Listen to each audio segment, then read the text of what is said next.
नमस्कार शेतकरी मित्रांनो, शेतकरी कर्जमुक्ती योजना 2026 म्हणजेच पुण्यश्लोक अहिल्यादेवी होळकर कर्जमुक्ती योजना 2026 या योजनेअंतर्गत 17 लाख शेतकऱ्यांची पहिली यादी आली होती आणि त्या यादीतील 17 लाख शेतकऱ्यांपैकी 13 लाख शेतकऱ्यांनी KYC त्यांची यशस्वीरित्या केली होती आणि KYC केलेल्या शेतकऱ्यांपैकी 6,22,000 कर्जदार शेतकऱ्यांच्या खात्यावर कर्जमाफीची रक्कम शासनाकडून जमा करण्यात आली होती आणि राहिलेले जे काही जवळपास 6.5 लाख शेतकरी आहेत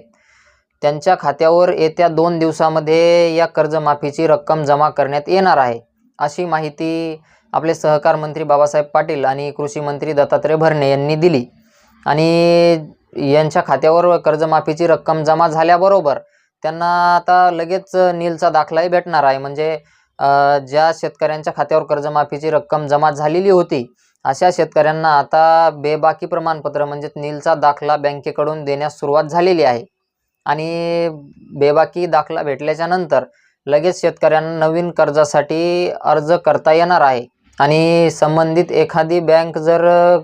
पीक कर्ज देण्यास टाळाटाळ करत असेल तर या